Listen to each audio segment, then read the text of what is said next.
আসসালামু আলাইকুম দর্শক, সবাই কেমন আছেন? আশা করছি সবাই ভালো আছেন। আজকে আমি রান্না করব মহিষের মাংস। এখানে আমি মহিষের মাংস ভালোভাবে ধুয়ে পরিষ্কার করে নিয়েছি। মাংসটা আমি ম্যারিনেট করে কিছুক্ষণ রেখে দেব।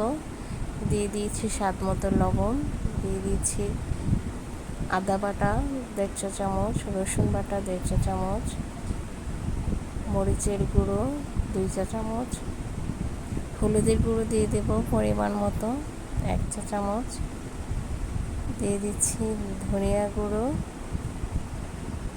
ও জিরে গুঁড়ো। মাংসটা মেখে আমি কিছুক্ষণ রেখে দেব যাতে করে মশলাটা ভালোভাবে মাংসের ভিতরে ঢুকে যায়। দিয়ে দিয়েছি পেঁয়াজ কুচি ও গরম মশলা গুঁড়ো 1/2 চা চামচ, দিয়ে দিয়েছি পরিমাণ মতো সরিষার তেল।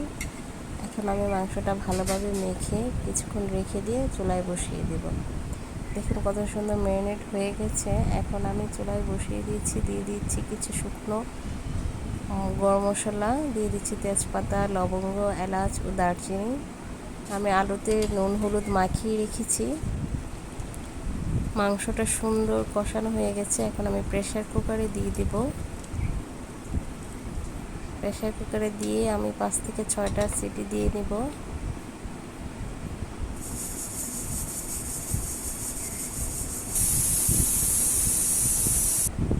দেখুন মাংসটা প্রায় সিদ্ধ হয়ে গেছে। এখন আমি আলুগুলো ভেজে নিচ্ছি। আগে থেকে নুন হলুদ মাখিয়ে রেখেছিলাম। আলুগুলো দিয়েও আমি একটা সিটি দিয়ে নেব, তারপর মাংসটা বাগার দিয়ে দেব। মাংসের কালারটা কিন্তু এখনই দেখতে দারুণ সুন্দর হয়েছে। এখন মাংসটা আমি বাগার দিয়ে দিচ্ছি। এখানে নিয়েছি আস্ত জিরে, তেজপাতা, এলাচ, লবঙ্গ। হাঁড়িতে পরিমাণ মতো সরিষার তেল দিয়ে দিয়েছি পেঁয়াজ কুচি ও শুকনো মরিচ, বাকি শুকনো গরম মশলাগুলো দিয়ে দিয়েছি। লাল লাল হয়ে গেলে ভাজা দিয়ে দিচ্ছি মাংসগুলো। খুব সুন্দর হয়েছে মাশাআল্লাহ মাংসের কালারটা। তো এই পর্যায়ে আমি দিয়ে দেব সামান্য পরিমাণে গরম মশলা গুঁড়ো। যেহেতু আগেও দিয়েছি তাই এখন রান্নার শেষ পর্যায়ে দিয়ে নামিয়ে নিচ্ছি। তো আজকের রান্নাটা কেমন হয়েছে অবশ্যই কমেন্ট করে জানাবেন।